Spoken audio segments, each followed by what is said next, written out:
Ela foi chamada de analfabeta na frente de todos.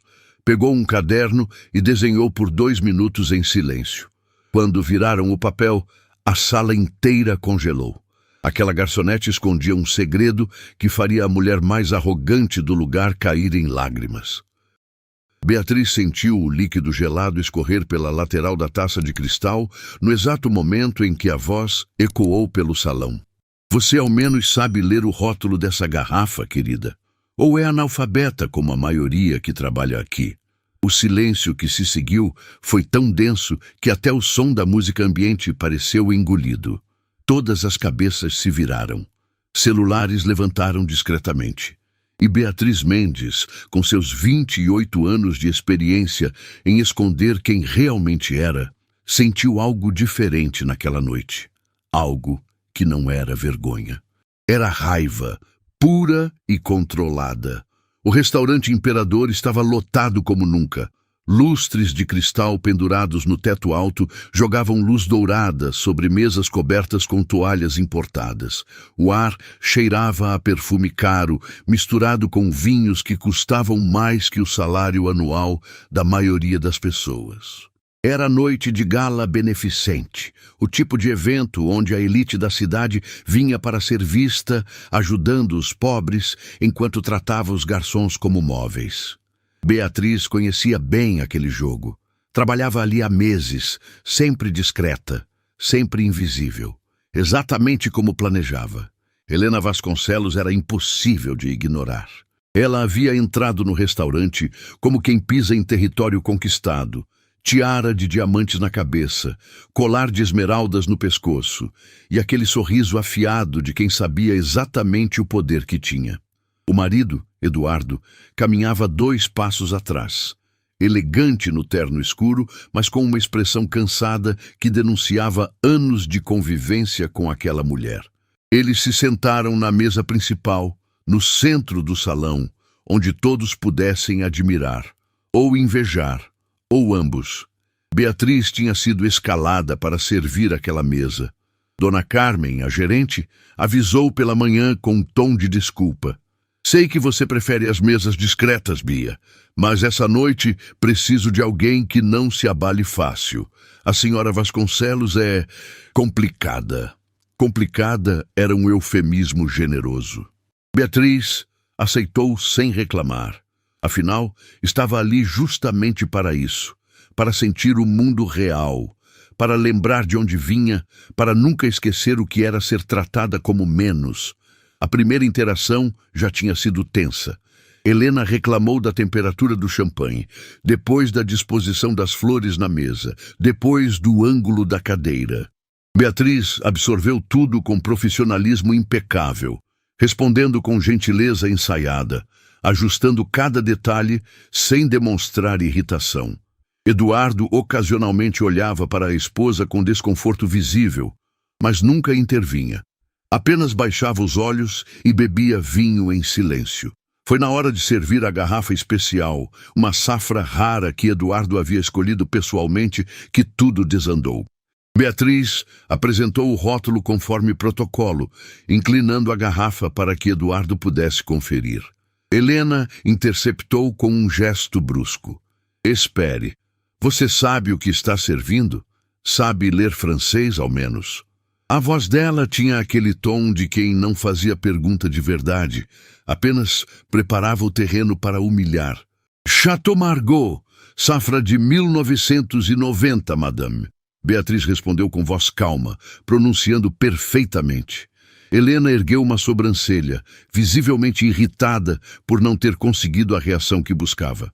Foi aí que ela atacou de verdade. Impressionante. Decorou direitinho, mas aposto que não sabe o que significa metade dessas palavras. Deve repetir igual papagaio, não é? Risadas abafadas vieram das mesas próximas. Beatriz manteve o rosto neutro, mas suas mãos apertaram a garrafa 1 segundo a mais do que o necessário. Na verdade, madame, significa Castelo Margaux, propriedade vinícola em Bordeaux, França.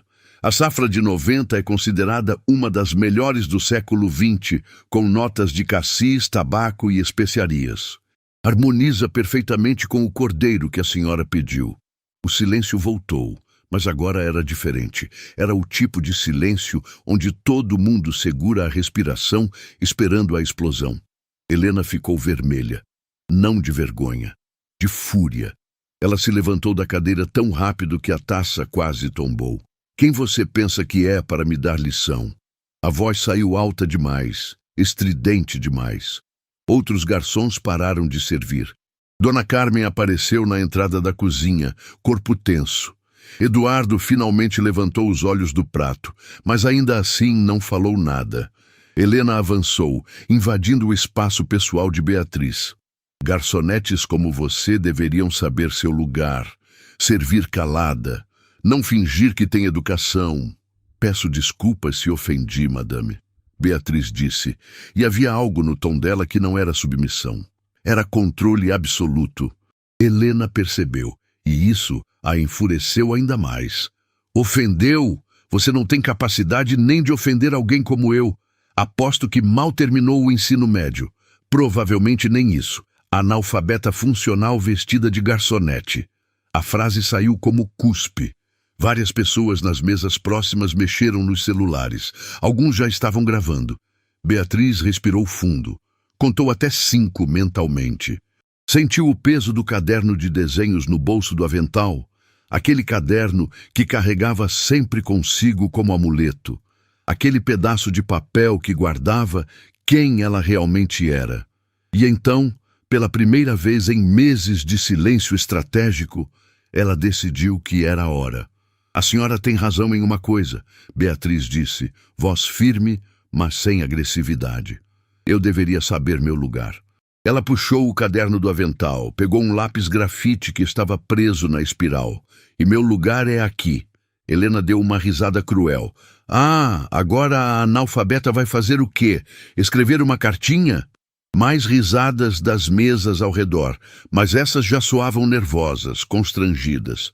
Beatriz puxou uma cadeira vazia da mesa ao lado, sentou-se com calma, abriu o caderno em uma página em branco. Vou desenhar, madame. Se me permite 2 minutos. A sala inteira pareceu sugar o ar de uma vez só. Helena franziu a testa confusa. Desenhar? O que diabos? Mas Beatriz já não estava ouvindo. Sua mão se moveu sobre o papel com precisão cirúrgica. O lápis dançava entre os dedos, capturando linhas, sombras, proporções.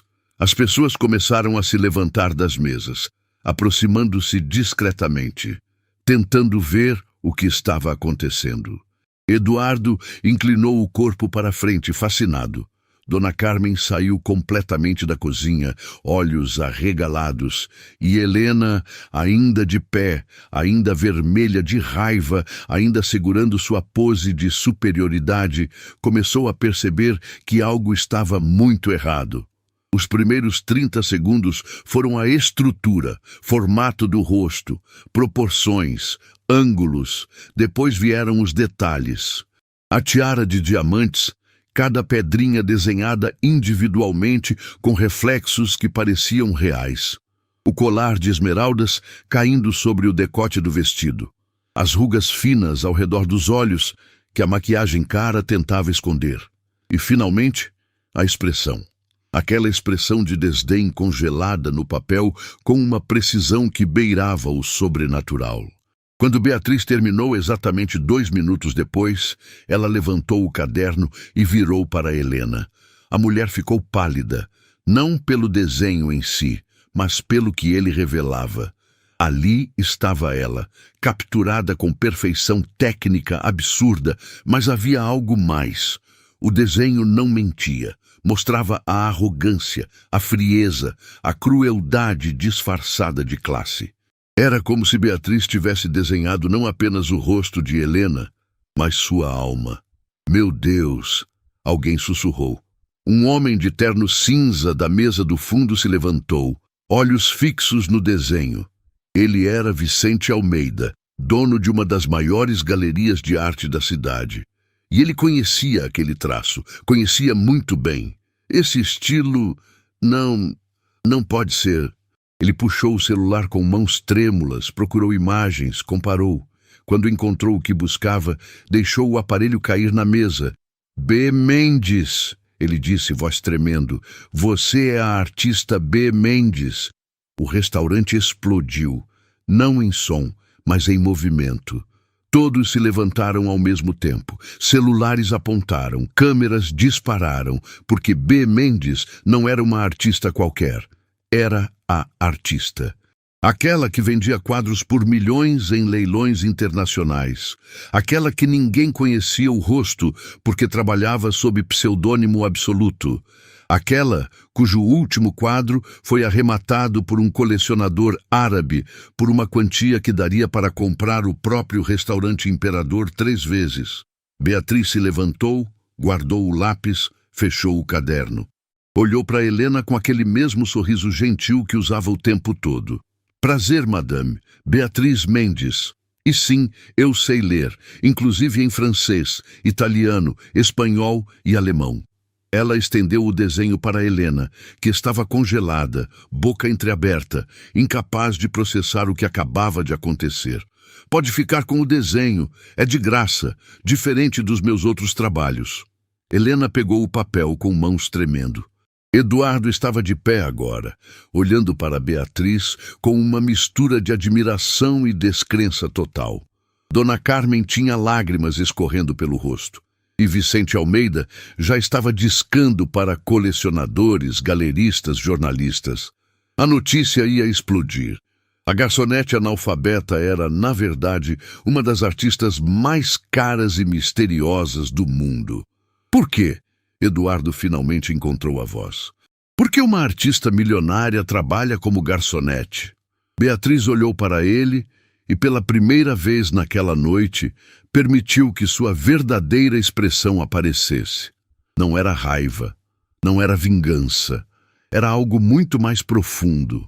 Porque precisava lembrar o que é ser humana de novo, Sr. Vasconcelos. E este lugar me ensinou exatamente isso. O restaurante virou um caos controlado em questão de segundos. Vicente Almeida não parava de ligar para contatos, voz acelerada, suor na testa. Sim, eu tenho certeza. Estou vendo com meus próprios olhos. B. Mendes está aqui em São Paulo trabalhando como garçonete. Do outro lado da linha, galeristas internacionais deviam estar tendo ataques cardíacos coletivos. Enquanto isso, outros clientes formavam um semicírculo ao redor de Beatriz, celulares erguidos, flashes disparando, perguntas sendo atiradas de todos os lados.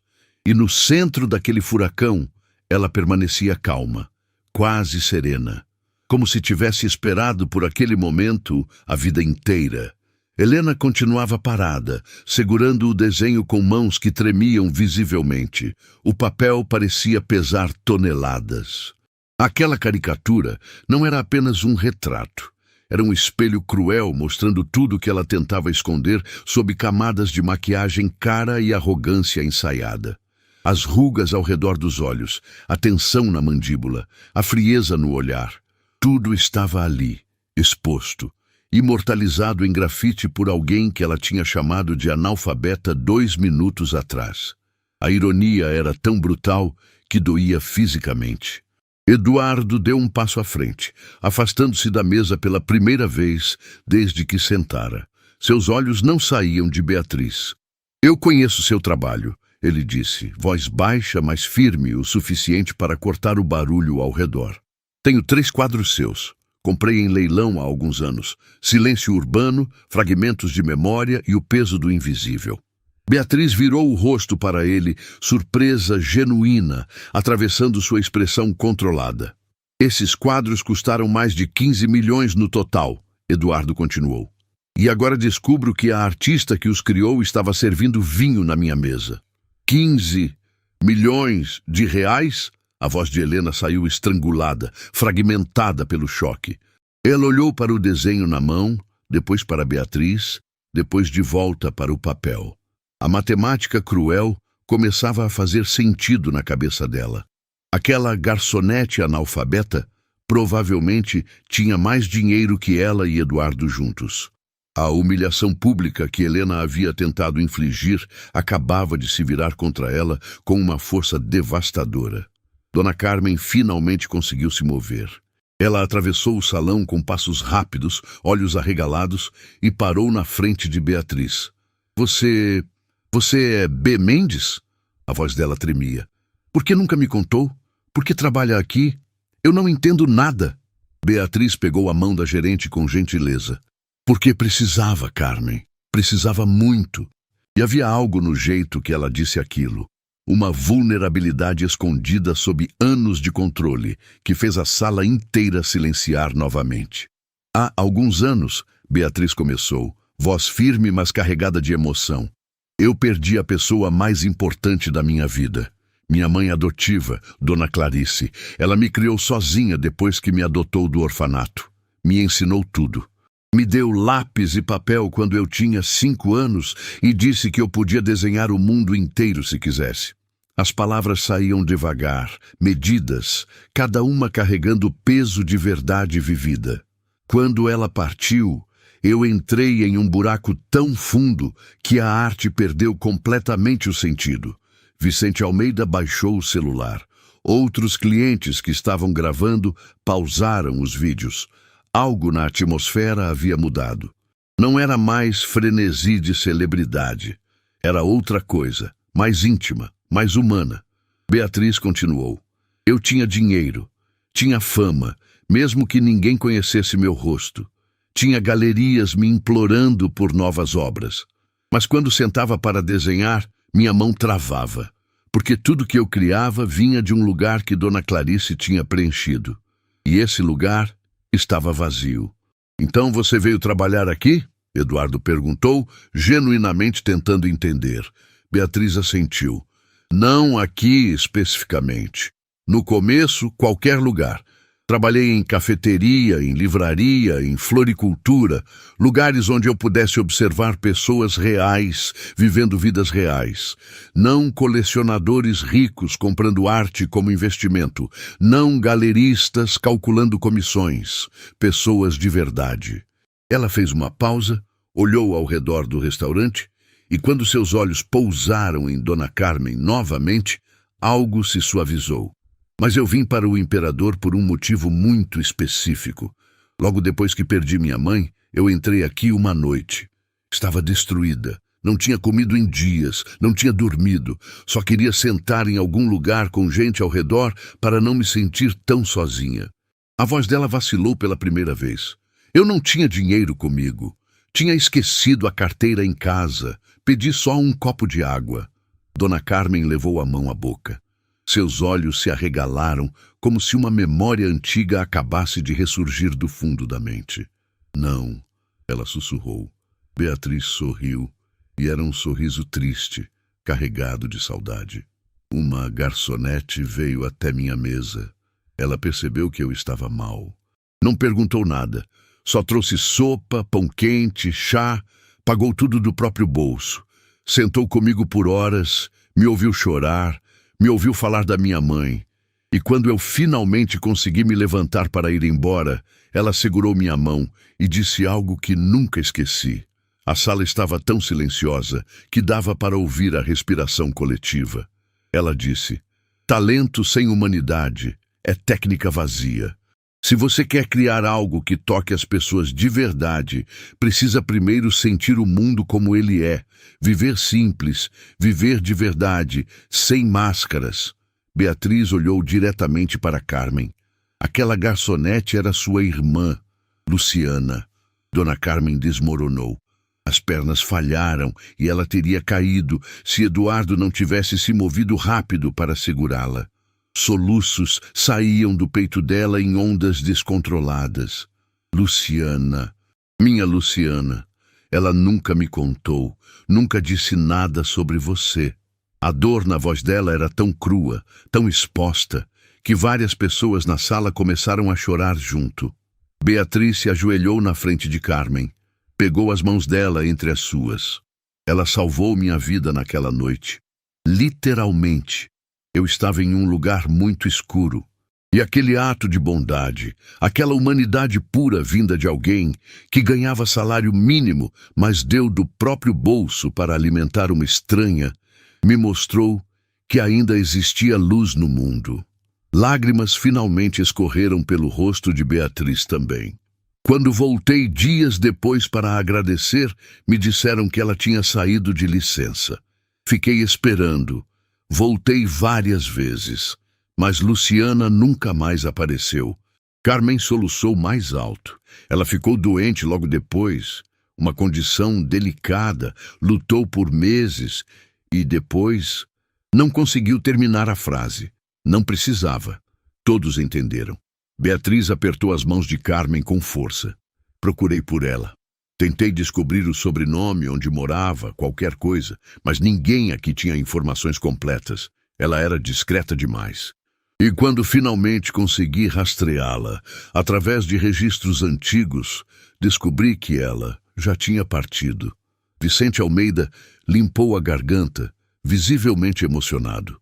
Foi por isso que você desapareceu do circuito de arte. Ninguém sabia onde B. Mendes estava. Achávamos que tinha parado de criar. Beatriz se levantou, ajudando Carmen a ficar de pé também. Eu não parei de criar. Só mudei o que criava. E como criava. Comecei a desenhar pessoas comuns, trabalhadores, garçons, faxineiros, motoristas de ônibus, toda a gente invisível que faz o mundo funcionar, mas que ninguém realmente vê. Ela puxou o caderno que ainda estava em sua mão. Folheou algumas páginas. Desenhos apareceram, rostos desconhecidos, mas intensamente humanos. Um entregador de comida sorrindo apesar do cansaço. Uma senhora varrendo rua sob sol escaldante. Um segurança noturno olhando estrelas durante pausa. Cada rosto era uma história. Cada traço era dignidade capturada em grafite. Esses desenhos nunca foram para venda, Beatriz explicou. Eram para mim, para lembrar por que eu desenho, para honrar o que Luciana me ensinou. Eduardo pegou o caderno com permissão silenciosa de Beatriz, virou páginas devagar, absorvendo cada imagem. Isso é extraordinário, ele murmurou. Tecnicamente perfeito, mas tem vida, tem verdade. Ele parou em um desenho específico.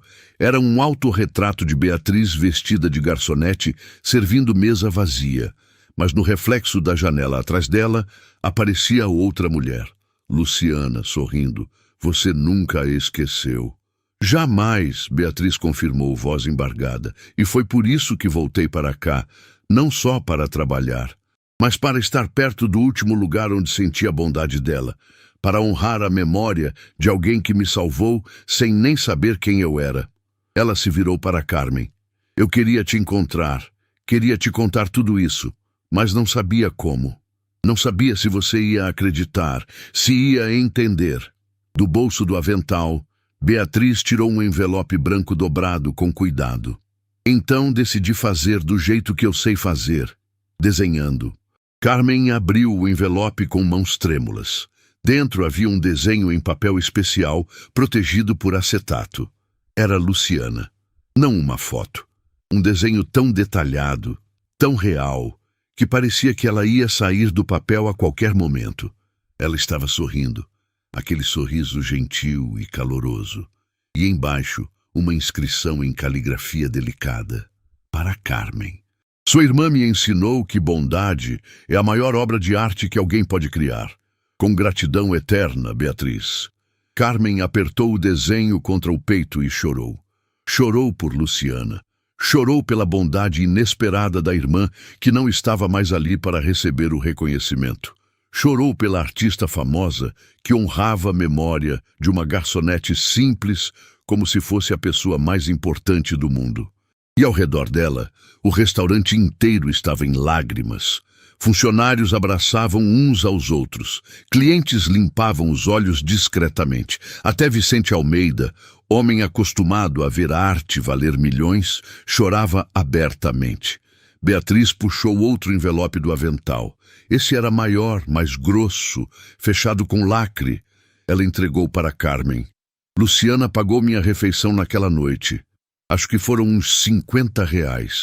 Ela recusou quando tentei devolver tempos depois, antes de ficar doente. Disse que bondade não tinha preço de retorno. Carmen abriu o envelope com dedos tremendo. Dentro havia um cheque. Quando ela leu o valor, Teve que segurar na mesa para não cair. Isso não pode. R$ 50 com juros do coração, Beatriz disse suavemente. Calculei quanto aquela bondade vale para mim. Quanto aquele gesto mudou minha vida. Quanto cada desenho que fiz desde então deve à lição que sua irmã me deu. O cheque era de R$ 2 milhões. Use para o que quiser, Carmen. Mas se me permite sonhar junto, talvez você possa abrir uma fundação no nome de Luciana, para ajudar pessoas em momentos difíceis, para continuar a bondade que ela espalhou no mundo. O restaurante explodiu em aplausos espontâneos. Mas não era aplauso de celebridade ou fama.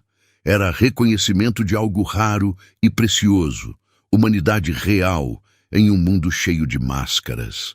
Vicente Almeida aplaudia com lágrimas escorrendo. Eduardo olhava para Beatriz como se estivesse vendo verdadeira nobreza pela primeira vez na vida. Funcionários saíram da cozinha para aplaudir também.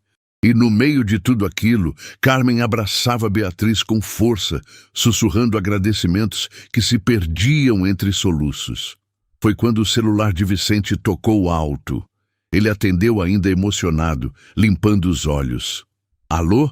A voz do outro lado deve ter dito algo importante porque Vicente ficou pálido de repente. O quê? Tem certeza absoluta? Quando isso foi publicado? Ele desligou e olhou para Beatriz com expressão de quem acabou de receber notícia devastadora. Beatriz, o vídeo da humilhação já está nas redes sociais. Alguém transmitiu ao vivo. Tem mais de 3 milhões de visualizações em menos de 15 minutos. A sala congelou. Todos puxaram celulares simultaneamente. E lá estava. O vídeo de Helena chamando Beatriz de analfabeta. O momento do desenho sendo feito.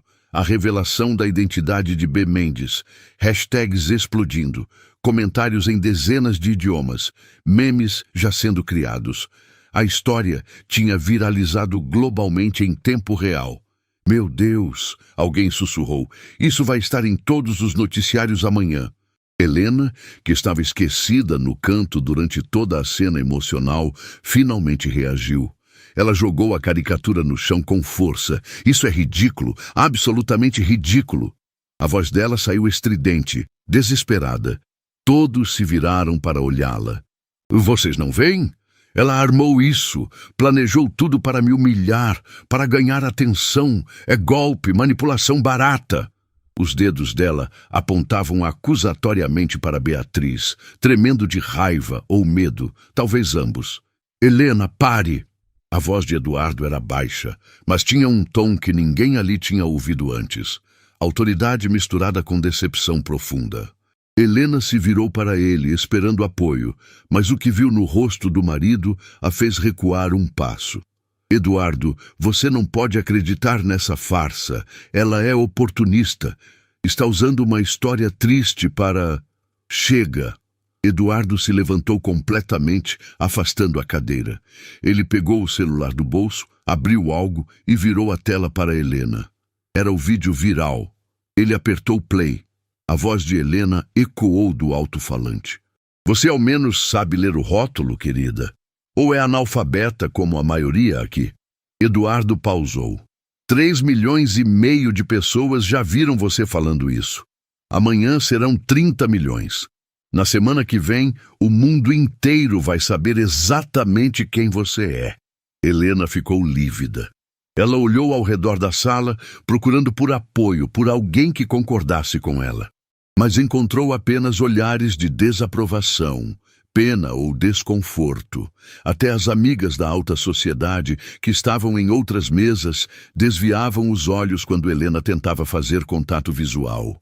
A realidade começava a bater. A humilhação que ela tinha tentado infligir em Beatriz tinha se tornado sua própria destruição pública. Nós precisamos conversar, Eduardo disse, voz controlada, mas firme. Agora, lá fora, sobre quem você realmente é, sobre as mentiras que tenho engolido e sobre coisas que eu fingi não ver porque era mais fácil. Ele começou a andar em direção à saída. Helena ficou parada, corpo rígido, olhos arregalados. Eduardo, espera. Não podemos fazer isso aqui, na frente de... Você fez questão de fazer na frente de todos. Eduardo a cortou, virando-se para encará-la. Então agora vai aguentar as consequências na frente de todos. Ele saiu do restaurante sem olhar para trás. Helena ficou sozinha sob olhares de centenas de pessoas, celulares ainda gravando, julgamento silencioso pesando no ar. Ela pegou a bolsa com mãos tremendo, tentou manter postura ereta, mas todos viram. Viram a máscara rachar. Viram a mulher poderosa e arrogante desmoronar. Antes de sair, Helena se virou uma última vez para Beatriz. Por um segundo, algo passou pelo rosto dela. Não era raiva, era outra coisa. Reconhecimento, inveja, medo, talvez tudo junto. Você não sabe de nada sobre mim, Helena disse, voz baixa, mas carregada de algo perigoso. Nada. E saiu, deixando um rastro de perfume caro e tensão no ar. Vicente quebrou o silêncio constrangido. Beatriz, você precisa saber de uma coisa. Ele mostrou o celular novamente. Além do vídeo viral, tem alguém nos comentários. Alguém que diz te conhecer. E está dizendo que você está escondendo algo. Algo grande. Ele passou o dedo pela tela, encontrou o comentário, leu em voz alta. B. Mendes não é quem vocês pensam. Perguntem a ela sobre o quadro que nunca foi vendido. Perguntem sobre a verdadeira razão dela ter desaparecido. A história é muito maior do que bondade e gratidão. Beatriz ficou imóvel.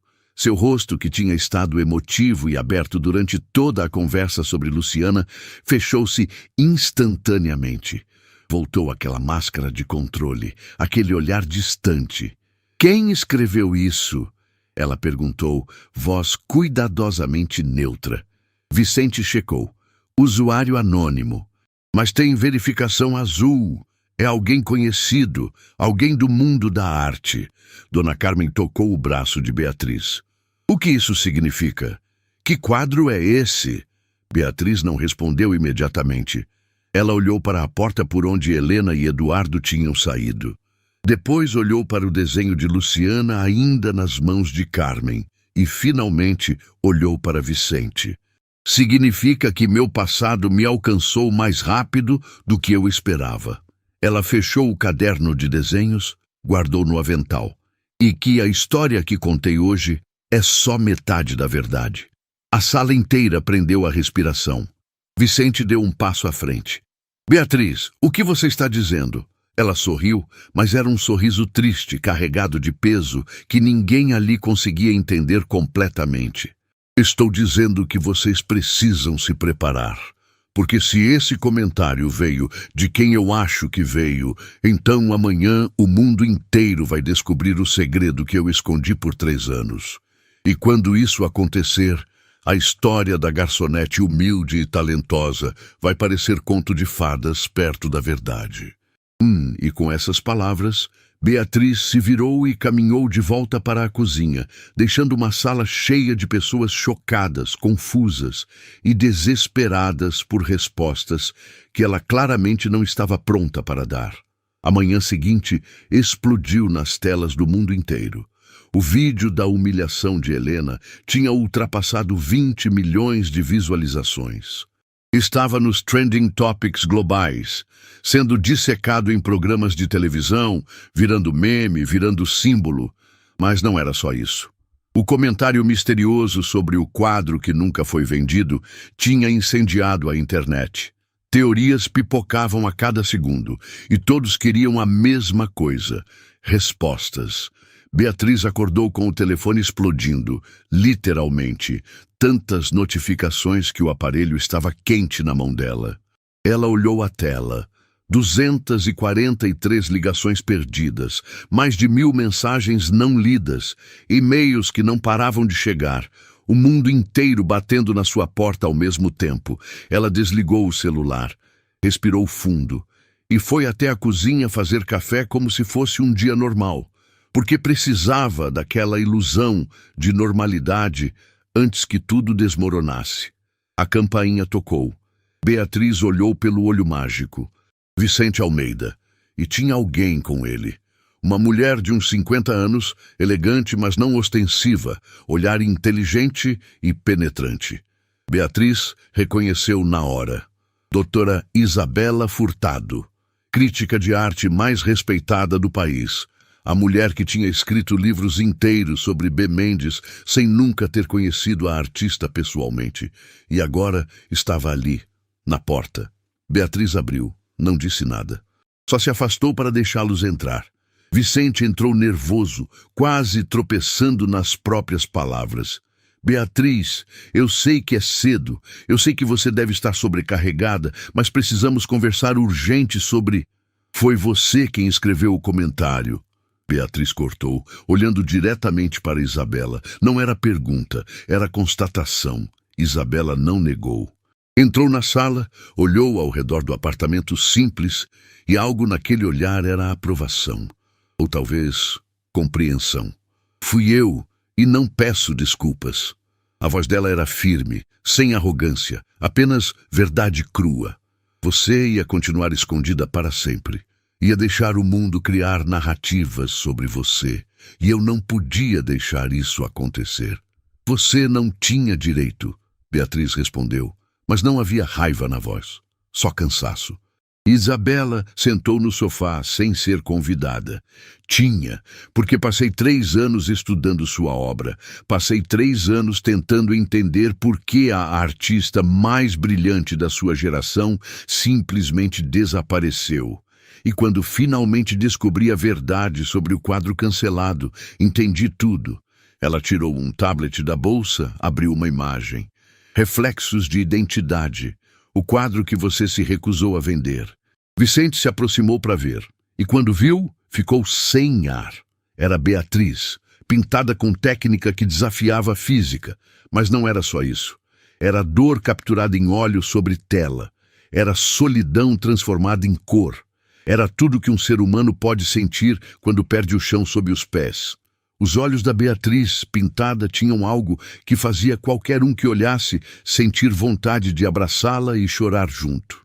Meu Deus, Vicente sussurrou.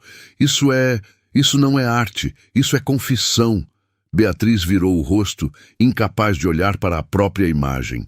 Era para ser vendido em leilão fechado. 25 milhões já garantidos. Comprador anônimo, tudo acertado. Ela foi até a janela, olhou a rua lá embaixo. Mas quando terminei o quadro, quando dei o último toque, percebi que tinha colocado minha alma inteira ali. E vender aquilo seria como vender a própria mãe. Então você cancelou tudo, Isabela disse. Devolveu o adiantamento, sumiu e deixou o mundo da arte em choque completo. Beatriz assentiu. E sabe o que descobri quando cancelei? Que ninguém ligou para o porquê, só ligaram para o prejuízo. Galeristas furiosos porque perderam comissão. Colecionadores irritados porque o investimento evaporou.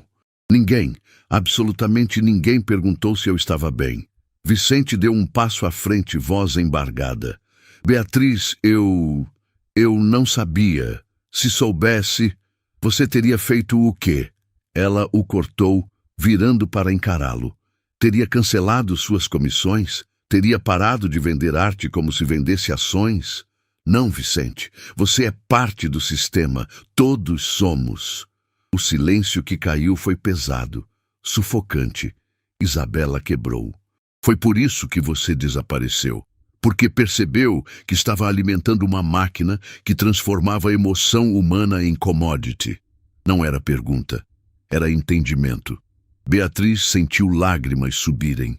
Passei anos criando arte para pessoas que não sentiam nada, que penduravam quadros na parede como penduravam diplomas, status, investimento, lucro futuro. E quando sua mãe morreu, Isabela começou.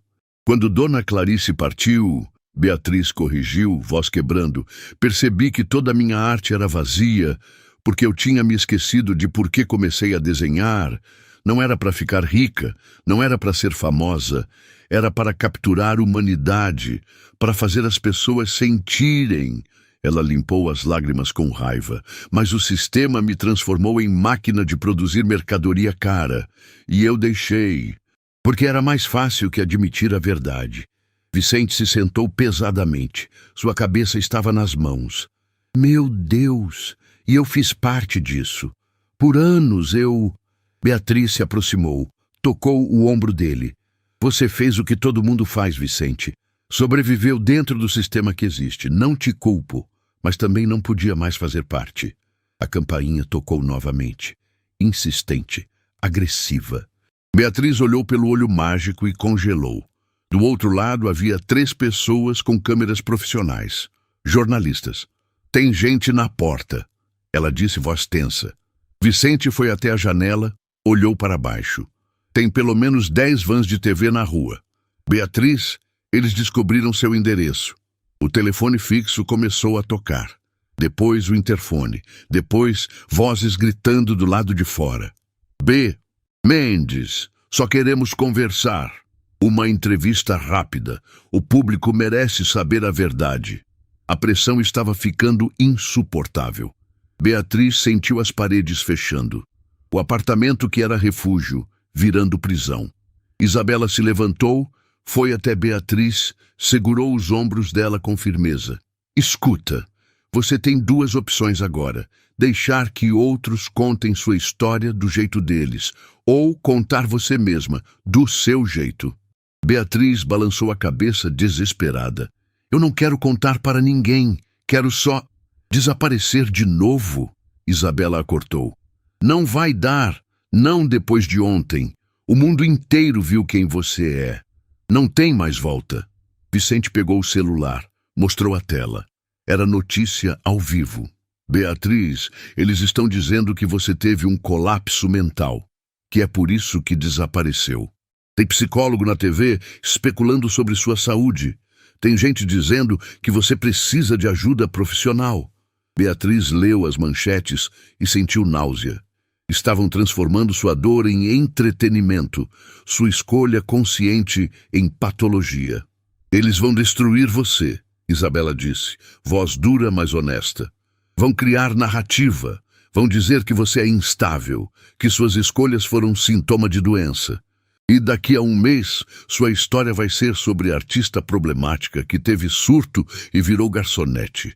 Não sobre a artista corajosa que escolheu humanidade ao invés de dinheiro. Beatriz olhou para o quadro na tela do tablet. Sua própria imagem pintada. Aquela vulnerabilidade exposta. E tomou decisão que a apavorava tanto quanto a libertava. Então vou contar. Mas não em entrevista. Não em programa de TV. Vou fazer exposição. Vicente arregalou os olhos.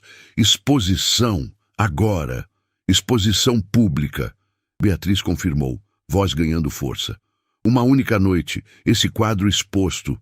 E todos os desenhos que fiz nos últimos anos. Entrada gratuita, sem colecionadores, sem leilão, sem nada. Só pessoas comuns vendo arte de verdade. Isabela sorriu. Não era sorriso de vitória. Era de respeito. Você vai quebrar todas as regras do mercado de arte. Exatamente, Beatriz respondeu. Porque as regras estão erradas. Arte não é para ser trancada em cofre esperando valorizar. Arte é para ser sentida, para conectar gente, para lembrar que todos somos humanos quebrados, tentando encontrar beleza no caos. Vicente já estava no telefone mobilizando contatos. Isabela começou a fazer lista de jornalistas sérios. E Beatriz foi até o quarto, abriu o armário, puxou algo embrulhado em pano branco. Era o quadro. Reflexos de identidade. Guardado ali por anos, esperando. Ela tirou o pano devagar e, pela primeira vez em muito tempo, conseguiu olhar para a própria imagem pintada sem sentir dor paralisante. Sentiu algo diferente. Coragem. Do lado de fora, jornalistas gritavam, câmeras esperavam. O mundo queria respostas. E Beatriz ia dar. Mas do jeito dela, não em entrevista editada, não em manchete sensacionalista, em arte, crua, honesta e impossível de ignorar. Ela voltou para a sala segurando o quadro. Vicente e Isabela pararam o que estavam fazendo. Ficaram em silêncio absoluto olhando para aquela obra. Quando pode ser a exposição? Beatriz perguntou. Vicente checou o celular. Consigo galeria municipal para depois de amanhã à noite. Vou precisar de milagre logístico, mas... Faça acontecer, Beatriz disse com determinação que não sentia há anos. E Vicente, quero que você convide alguém específico. Quem? Helena Vasconcelos. O nome caiu como bomba. Vicente quase deixou o celular cair. Você não pode estar falando sério. Depois do que ela fez, depois da humilhação... Beatriz olhou para o quadro nas próprias mãos, para a dor pintada ali. Exatamente por isso, porque ela precisa entender algo, que dor não justifica crueldade, mas explica muito dela, e reconhecer isso é o primeiro passo para mudar. Isabela observava Beatriz com expressão impossível de decifrar. Você realmente acredita que ela pode mudar? Beatriz deu de ombros. Não sei, mas acredito que todo mundo merece chance de tentar, mesmo quem não merece. Ela colocou o quadro sobre a mesa. E se minha história pode ajudar uma pessoa a escolher diferente, a transformar dor em algo que não machuca outros, então vale a pena expor minha alma na parede. Vicente respirou fundo. Você tem ideia do que está fazendo? Isso vai ser o maior evento artístico em décadas. Vai quebrar a internet de novo. Vai mudar completamente como pessoas veem arte. Beatriz sorriu, mas era sorriso cansado, de quem carrega peso há tempo demais. Eu sei, e pela primeira vez em anos, estou fazendo arte pelo motivo certo. Não para vender, para curar. Começando por mim mesma. Lá fora, o caos continuava. Mas dentro daquele apartamento pequeno, algo tinha mudado. Beatriz tinha encontrado coragem que pensava ter perdido. E nos próximos 2 dias, o mundo ia descobrir que a garçonete humilde escondia não só talento, escondia a verdade que a indústria da arte tentava enterrar há décadas. Que arte sem alma é só decoração, cara.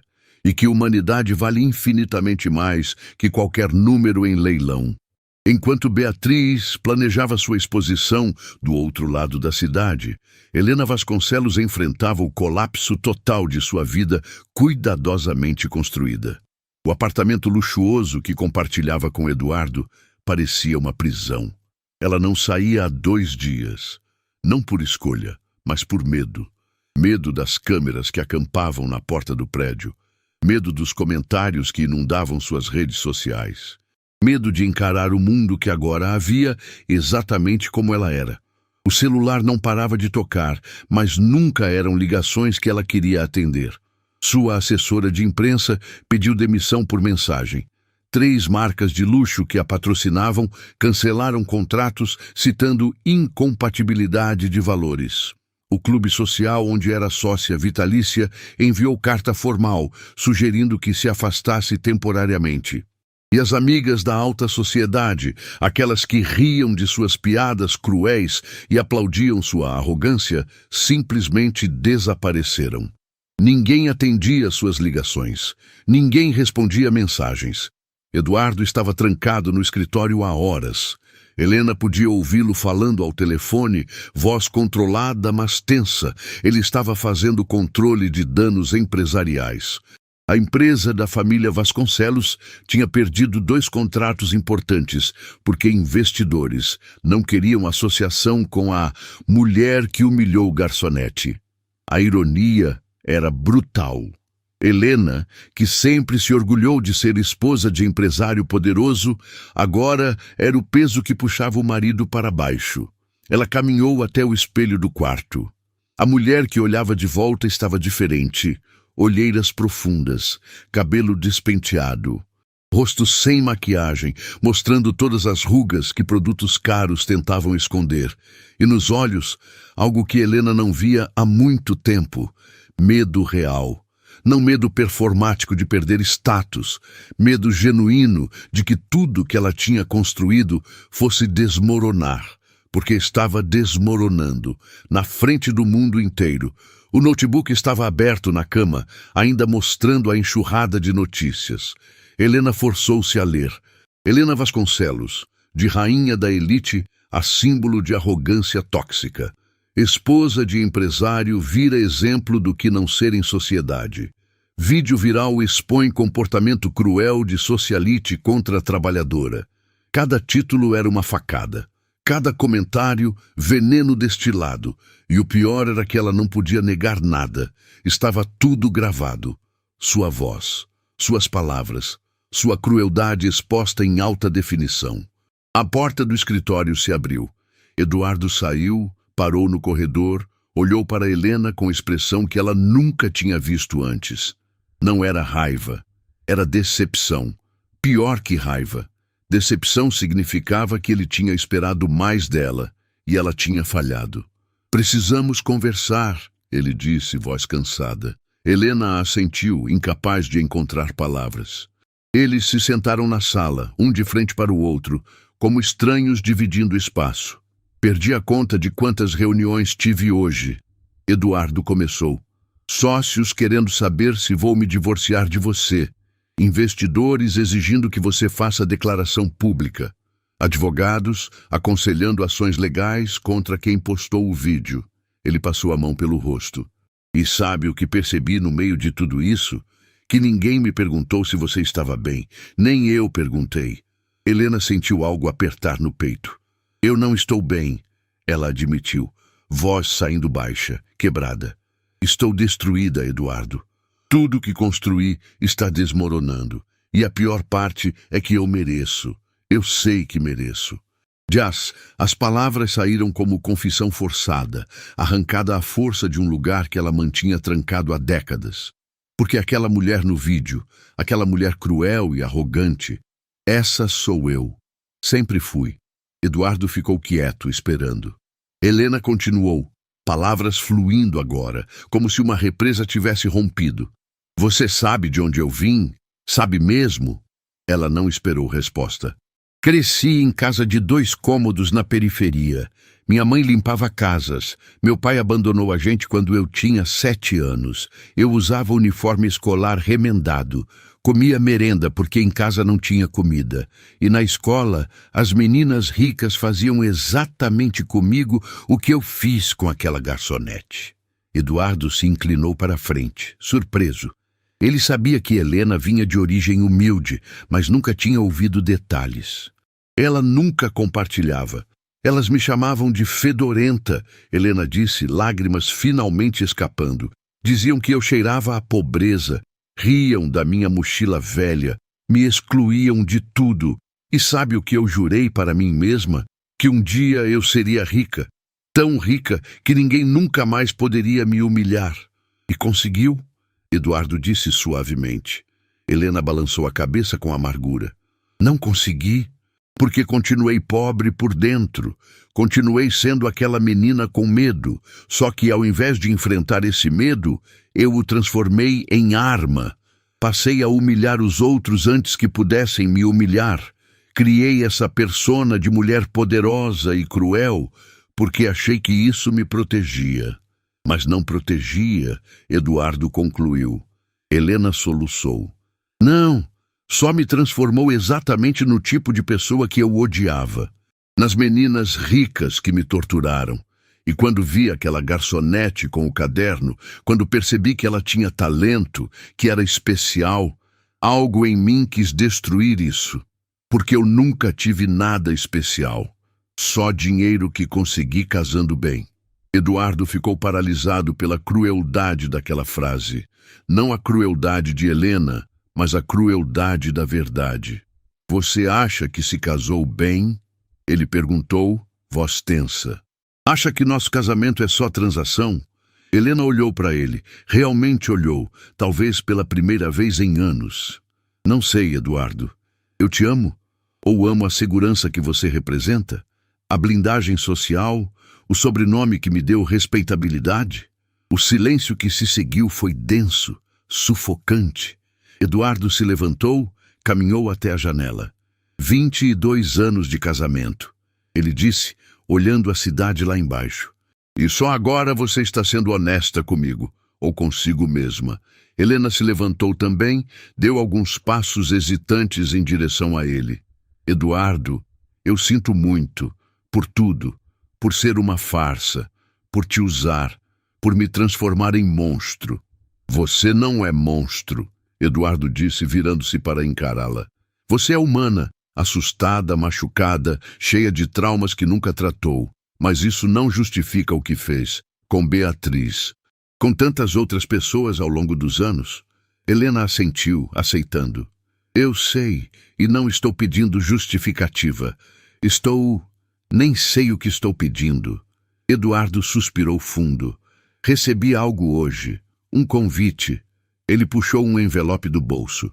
De Beatriz. Ela vai fazer uma exposição pública, vai contar a história dela e especificamente pediu que você estivesse lá. Helena arregalou os olhos. O quê? Por quê? Ela quer me humilhar mais? Eduardo balançou a cabeça.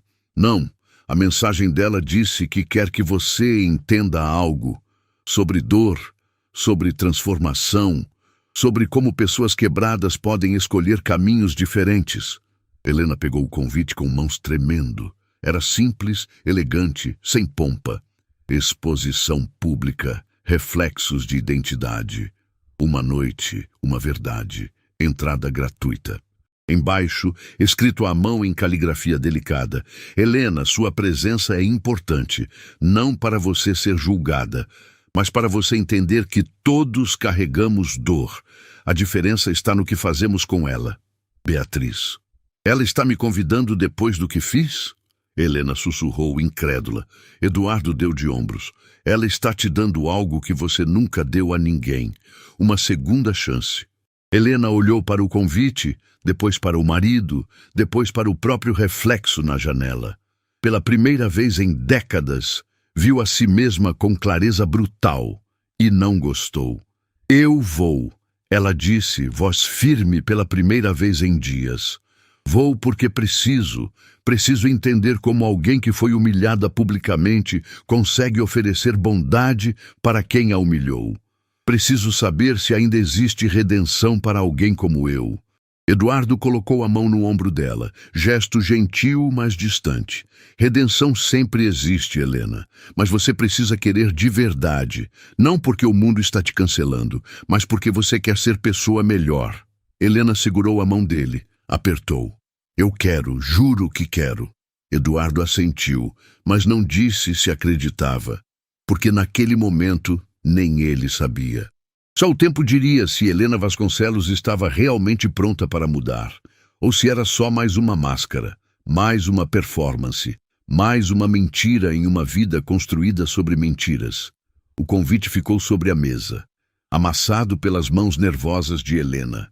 Mas ainda legível, ainda válido, ainda oferecendo algo que ela não merecia, mas desesperadamente precisava. Esperança. A galeria municipal estava irreconhecível.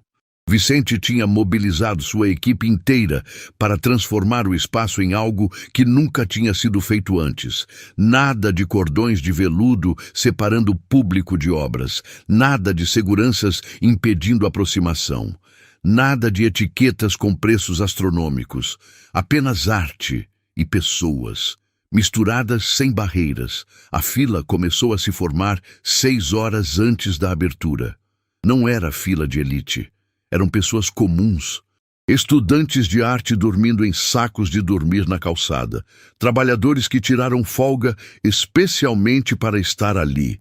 Famílias inteiras com crianças, idosos apoiados em bengalas.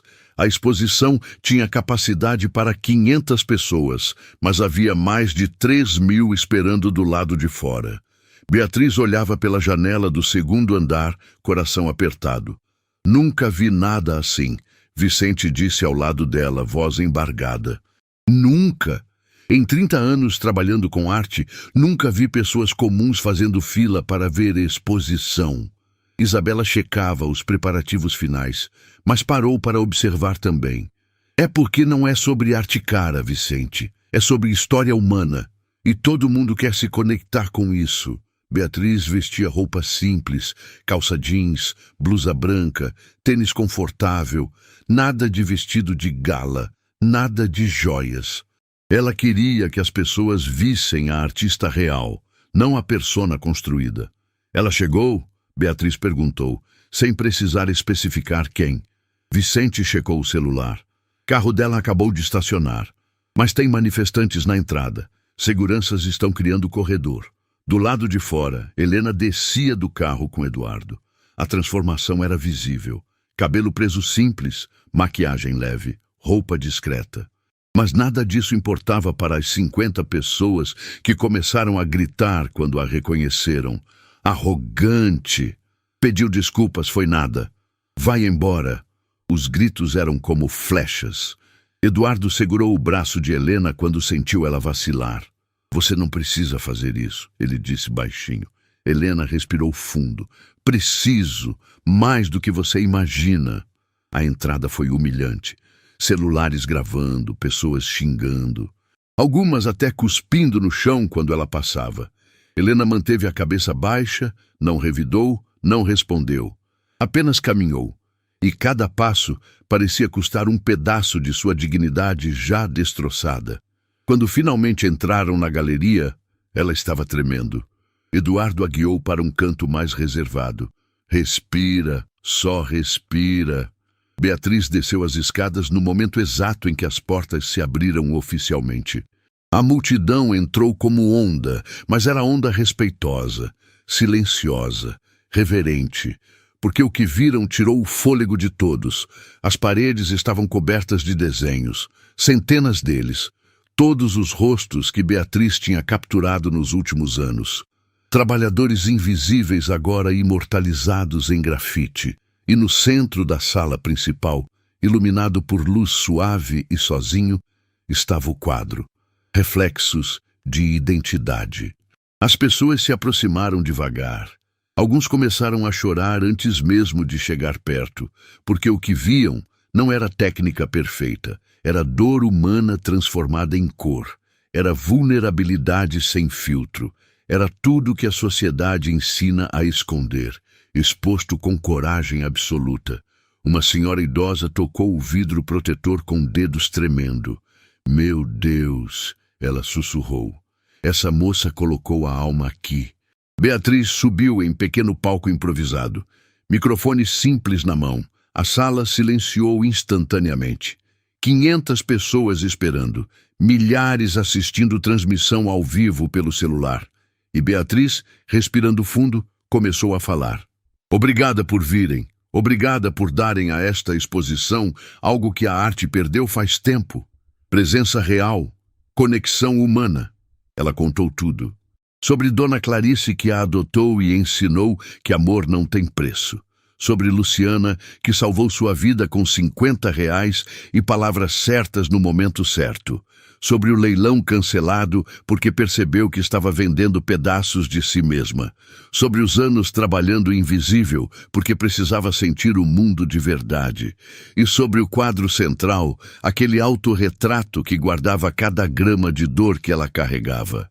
Arte virou investimento. Beatriz disse, voz firme, mas emocionada. Pessoas compram quadros esperando que valorizem, penduram nas paredes como pendurariam ações na bolsa, e artistas como eu viraram máquinas de produzir mercadoria. Eu fui cúmplice disso, alimentei esse sistema, até que não consegui mais. Lágrimas escorriam abertamente pelo rosto dela. Este quadro vale 25 milhões, segundo avaliadores. Mas para mim, ele não tem preço, porque não é objeto, é confissão, é tudo que sou quando tiro as máscaras. A sala estava em silêncio absoluto. Até as crianças pareciam entender a gravidade daquele momento. Beatriz localizou Helena no fundo. Tem alguém aqui hoje que o mundo inteiro está julgando, alguém que me humilhou publicamente, alguém que representa tudo de tóxico que nossa sociedade produz. Helena encolheu querendo desaparecer. Eduardo segurou sua mão. Mas eu convidei essa pessoa porque precisava que ela entendesse algo importante. Beatriz desceu do palco, caminhou entre a multidão que se abria como mar. Parou na frente de Helena. Estendeu a mão. Helena olhou para aquela mão como se fosse armadilha. Precisava que você entendesse que dor não justifica crueldade, mas explica muito dela. E que reconhecer isso é o primeiro passo para mudar. Helena pegou a mão de Beatriz com dedos tremendo. Eu não mereço sua bondade, ela sussurrou. Não merece. Beatriz concordou. Mas eu não estou oferecendo porque você merece. Estou oferecendo porque escolho ser diferente do que me machucou. A sala explodiu em aplausos espontâneos, mas Beatriz ergueu a mão, pedindo silêncio. Tem mais uma coisa. Ela guiou Helena até o quadro central. Olha bem para isso. Olha para a dor exposta aqui. É parecida com a sua? Helena olhou. Realmente olhou. E viu. Viu solidão. Viu medo. Viu a mesma ferida que carregava, só que traduzida em pinceladas ao invés de crueldade. Helena respondeu, voz quebrada. É muito parecida. Beatriz assentiu. A diferença é que eu escolhi transformar minha dor em arte que conecta. Você escolheu transformar a sua em arma que fere. Mas escolhas podem mudar, se você quiser de verdade. Helena desmoronou. Ali mesmo, na frente de 500 pessoas e milhares online, ela caiu de joelhos e chorou. Chorou décadas de dor engolida. Chorou anos de máscaras pesadas. Chorou a menina pobre que nunca curou. Eduardo se ajoelhou ao lado dela. Beatriz também. E ao redor, a sala inteira testemunhava algo raro. Redenção real. Não performática, não calculada, mas sangrada de um lugar profundo onde orgulho finalmente cedia para a verdade. Me ajuda, Helena implorou para Beatriz. Não sei como ser diferente, não sei como consertar o que quebrei, mas quero tentar.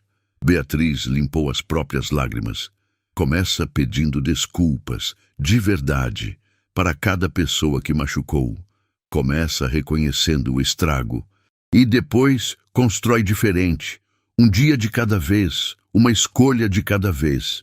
Helena assentiu soluçando. Vou fazer. Prometo que vou fazer. Vicente observava tudo de longe, câmeras capturando cada segundo. Isabela tinha lágrimas escorrendo também. E nas redes sociais, o vídeo ao vivo já tinha ultrapassado 5 milhões de visualizações. Comentários explodindo. Alguns ainda cheios de raiva. Mas muitos mesmo dizendo a mesma coisa. Isso é humanidade real. Isso é o que o mundo precisa. Chorei vendo isso. A noite continuou com pessoas se aproximando de Beatriz, compartilhando histórias próprias. Trabalhadores que se reconheceram nos desenhos, jovens artistas, dizendo que ela salvou a fé deles na arte. E, no canto, Helena sentada em silêncio, observando tudo, tentando absorver lição que chegou tarde demais. Ou talvez, no tempo certo, apenas doloroso. 3 semanas tinham se passado desde a noite da exposição. O vídeo de Helena ajoelhada pedindo ajuda tinha ultrapassado 50 milhões de visualizações. Virou estudo de caso em universidades sobre redenção pública.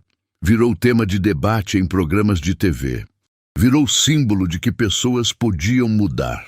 Mas a pergunta que ninguém conseguia responder era simples.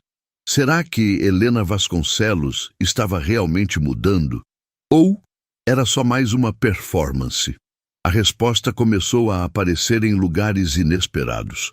Dona Carmen estava na cozinha do restaurante Imperador quando recebeu a ligação. Número desconhecido. Ela quase não atendeu, mas algo a fez apertar o botão verde. Alô? A voz do outro lado era hesitante, quase tímida. Dona Carmen, é Helena. Helena Vasconcelos. Por favor, não desligue. Carmen congelou. A mão apertou o telefone com força. O que você quer? A pergunta saiu mais dura do que ela pretendia. Helena respirou fundo do outro lado da linha. Preciso falar com você. Pessoalmente, sobre sua irmã, sobre Luciana. Carmen sentiu o coração disparar. Minha irmã? Você nem conheceu minha irmã.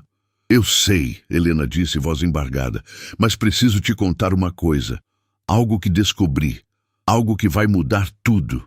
2 horas depois, elas se encontraram em cafeteria discreta, longe dos holofotes. Helena chegou sem maquiagem pesada, sem joias chamativas, sem o escudo de arrogância que usava como armadura. Carmen mal a reconheceu. Obrigada por vir, Helena disse, mãos tremendo ao redor da xícara de café. Eu não merecia que você aceitasse.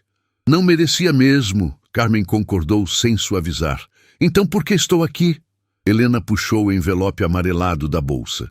Estava velho, gasto nas bordas. Porque encontrei isso nos arquivos antigos da instituição onde cresci, o orfanato Santa Clara. Ela empurrou o envelope pela mesa.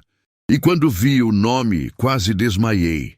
Carmen abriu com dedos trêmulos. Dentro havia ficha de registro antigo. Nome da criança, Helena Rodrigues.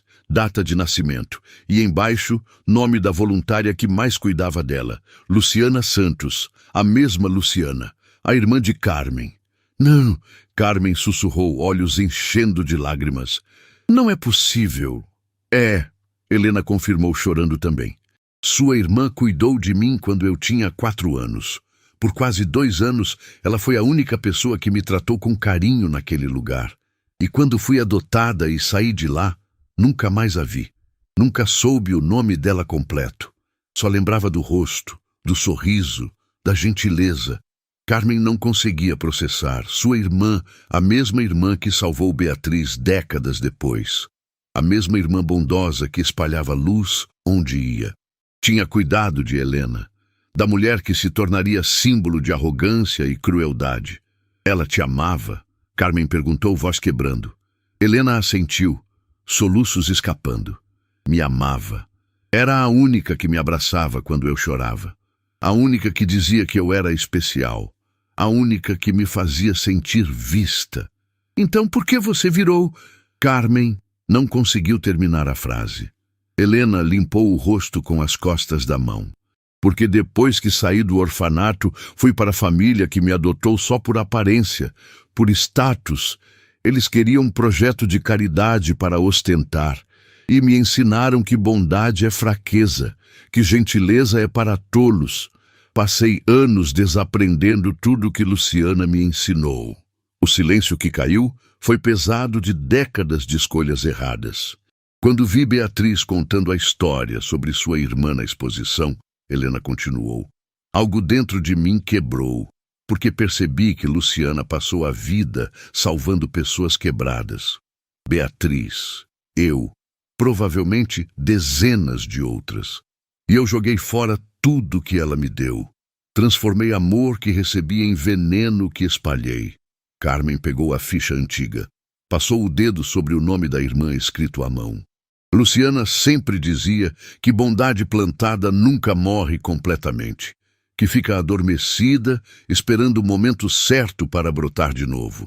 Ela olhou para Helena com olhos cheios de lágrimas, mas também de algo parecido com esperança. Talvez seja isso que está acontecendo com você agora. Helena balançou a cabeça desesperada. Não sei se é real, Carmen. Não sei se estou mudando de verdade ou se é só culpa e vergonha me forçando a performar pessoa melhor. Como eu sei a diferença? Carmen ficou quieta por longo momento. Quando falou, a voz estava firme. Não sabe. Ninguém sabe quando mudança é real, até que seja testada de verdade. Até que você esteja sozinha, sem câmeras, sem plateia e ainda assim escolha diferente. Então me teste, Helena disse, pegando a mão de Carmen com urgência. Por favor, me dê chance de provar, de honrar memória de Luciana fazendo o que ela faria. Carmen olhou para aquela mulher quebrada à sua frente, a mesma que semanas atrás era intocável em sua arrogância, e tomou decisão que Luciana teria tomado. Está bem, vou te dar chance, mas não vai ser fácil. Ela puxou papel e caneta da bolsa e escreveu o endereço. Esse é abrigo para pessoas em situação vulnerável. Funciona com doações e trabalho voluntário. Sua irmã trabalhou lá por anos antes de ficar doente. Helena pegou o papel, leu o endereço. Você quer que eu doe dinheiro? Não, Carmen cortou. Quero que você trabalhe lá 2 vezes por semana, servindo comida, limpando banheiros, ouvindo histórias de gente que a sociedade tornou invisível, sem fotos, sem publicidade, sem ninguém sabendo quem você é. Helena ficou pálida. Era teste cruel porque era teste real. Não tinha plateia, não tinha likes, não tinha validação pública. Era só ela e as consequências das próprias escolhas. E se eu aceitar?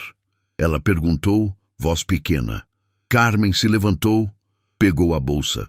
Aí a gente conversa de novo daqui a 3 meses e vê se sua mudança sobreviveu quando ninguém estava assistindo. Enquanto isso, do outro lado da cidade, Beatriz estava em reunião que mudaria tudo. Vicente tinha reunido grupo pequeno, mas poderoso. Advogados, contadores, Isabela e representante de família que Beatriz nunca imaginou conhecer. Dona Clarice deixou testamento. O advogado explicou. E uma cláusula específica dizia que se você algum dia criasse fundação para apoiar artistas, parte da herança dela seria destinada a isso. Beatriz sentiu lágrimas subirem. Sua mãe, mesmo depois de partir, mesmo sem estar ali, ainda cuidando, ainda acreditando. Quanto? Ela perguntou, voz embargada. O advogado deslizou o papel pela mesa. Quando Beatriz viu o número, teve que segurar na cadeira. Isso não pode estar certo. Está, o advogado confirmou. Dona Clarice economizou a vida inteira, investiu com sabedoria e deixou tudo para você fazer diferença no mundo. Vicente se inclinou para a frente. Com esse valor mais o que você já tem, mais as doações que estão chegando desde a exposição, você pode criar fundação que muda a vida de centenas de artistas. Isabela complementou. Podemos dar bolsas, criar espaços de trabalho, oferecer terapia, fazer tudo que o sistema nunca fez, apoiar arte como expressão humana, não como commodity. Beatriz olhou para o número de novo. Depois olhou para o retrato pequeno de Dona Clarice que carregava na carteira e tomou decisão que sabia estar certa. Quero que a fundação se chame Luciana Clarice, em homenagem às 2 mulheres que me ensinaram que bondade é a maior forma de arte. A sala inteira ficou em silêncio emocionado. E quero que o primeiro projeto seja treinar jovens de comunidades vulneráveis. Ensinar arte não como profissão, mas como cura. 3 meses se passaram em velocidade impossível. A Fundação Luciana Clarice abriu portas com um evento que lotou o quarteirão inteiro. Beatriz deu aulas pessoalmente. Vicente renunciou comissões e passou a trabalhar sem lucro pessoal. Isabela escreveu livros sobre revolução que estava acontecendo no mundo da arte. E Helena? Helena continuou trabalhando no abrigo, sem câmeras, sem reconhecimento. Só ela e escolhas silenciosas que ninguém via. Até o dia que Carmen apareceu no abrigo sem avisar. Observou Helena de longe. Viu ela servindo sopa com paciência. Viu ela conversando com senhora idosa sobre netos. Viu ela limpando o chão sem reclamar. E quando Helena finalmente percebeu que estava sendo observada, não tentou performar. Só continuou trabalhando. No final do turno, Carmen se aproximou. 3 meses, ela disse. Helena assentiu, cansada, mas com paz nos olhos que não existia antes. Você passou no teste. Carmen continuou, voz embargada. Minha irmã estaria orgulhosa. E pela primeira vez em décadas, Helena sentiu algo que tinha esquecido como era. Dignidade real, não comprada, não performada, conquistada através de escolhas consistentes que ninguém aplaudiu. As 2 se abraçaram ali mesmo, no meio do abrigo simples, cercadas por pessoas que a sociedade esqueceu. E naquele abraço, algo antigo finalmente se curou. Não completamente. Nunca seria completo, mas o suficiente para começar de novo, de verdade dessa vez. 6 meses depois da noite que mudou tudo, o restaurante Imperador sediava evento que ninguém jamais imaginaria. Não era jantar de gala, não era festa de elite, era celebração simples, intimate, real. A Fundação Luciana Clarice completava meio ano de existência e Beatriz queria comemorar exatamente onde tudo começou. As mesas estavam ocupadas por pessoas que raramente frequentavam lugares assim. Jovens artistas de comunidades periféricas que a Fundação apoiava. Trabalhadores do restaurante, voluntários do abrigo. E no centro de tudo, uma mesa reunia as pessoas cujas vidas se entrelaçaram de formas impossíveis. Beatriz, Dona Carmen, Eduardo, Vicente, Isabela e Helena. Helena estava diferente de maneiras que iam além da aparência. Havia leveza nela que não existia antes, como se tivesse largado o peso invisível que carregava a vida inteira. Ela trabalhava agora como coordenadora voluntária do abrigo, dedicando cada manhã a servir pessoas que antes teria ignorado. E pela primeira vez em décadas, dormia em paz. Eduardo estava sentado ao lado dela, mas não como marido, como amigo. Eles tinham se separado oficialmente, decisão mútua tomada com respeito e honestidade. Passamos 20 anos sendo estranhos casados, Eduardo tinha dito. Prefiro ser amigo de verdade da pessoa que você está se tornando. E Helena aceitou, porque sabia que ele estava certo. O casamento era construído sobre mentiras. A amizade nova era construída sobre verdade. Beatriz se levantou, taça na mão. A sala silenciou. Quero agradecer a todos por estarem aqui, especialmente neste lugar, porque foi aqui que Luciana plantou semente de bondade que continua crescendo. Ela olhou para Carmen, que tinha lágrimas nos olhos. R$50 e palavras certas salvaram minha vida. E agora, com a fundação, estamos multiplicando isso, salvando outras vidas, uma de cada vez. Carmen se levantou também, voz embargada, mas firme. Minha irmã sempre dizia que bondade é investimento que nunca perde valor. Quanto mais você doa, mais retorna multiplicado. Ela olhou ao redor da sala. Olhem para esta sala. Artistas que estão descobrindo talento. Pessoas que estão reconstruindo dignidade. Vidas mudando porque alguém escolheu estender a mão ao invés de fechar o punho. Isso é legado de Luciana. Isso é poder de escolher amor. Helena pediu licença com gesto discreto. Beatriz assentiu. Helena se levantou, mãos tremendo. Eu não merecia estar aqui hoje. Não merecia perdão que recebi. Não merecia a segunda chance que me deram. Sua voz falhou, mas ela continuou. Passei décadas sendo monstro porque achei que crueldade me protegia. Mas só me destruiu por dentro e destruiu pessoas ao meu redor. Ela olhou diretamente para Beatriz. Você podia ter me destruído completamente. Tinha munição, tinha plateia, tinha razão, mas escolheu algo que eu não entendia na época. Escolheu me mostrar espelho sem me empurrar contra ele. Deixou que eu enxergasse sozinha quem tinha me tornado. E isso doeu mais que qualquer vingança, mas também curou mais que qualquer punição. A sala estava em silêncio absoluto. Helena continuou, lágrimas escorrendo livremente. Hoje trabalho com pessoas que estão no fundo do poço, pessoas que a sociedade descartou. E cada vez que sirvo prato de comida, cada vez que ouço história delas, lembro da menina que fui, abandonada, assustada, invisível. E entendo que essa menina nunca saiu de mim. Só ficou escondida sob camadas de raiva e medo. Beatriz se aproximou, pegou a mão de Helena. Mudança real não acontece em um dia, nem em 6 meses. É escolha diária, às vezes horária, e você está escolhendo certo todo dia. Helena abraçou Beatriz, e o abraço era de gratidão profunda demais para palavras. Eduardo levantou a taça. Um brinde, não ao que fomos, mas ao que estamos escolhendo ser. A sala inteira se levantou, taças erguidas. Não tinha champanhe caro, era vinho simples, mas o significado era infinito. Vicente olhou para Isabela. Você acredita que 6 meses atrás eu media sucesso em comissões e lucro? Isabela sorriu. E agora? Agora meço em vidas tocadas, em artistas que encontraram voz, em humanidade recuperada. Ele limpou os olhos discretamente. Lucrei infinitamente mais. Beatriz olhou ao redor daquela sala, para as pessoas reunidas, para os laços impossíveis que se formaram. Para a transformação que aconteceu quando alguém escolheu bondade ao invés de vingança. E soube, com certeza absoluta, que Dona Clarice e Luciana estavam orgulhosas, onde quer que estivessem.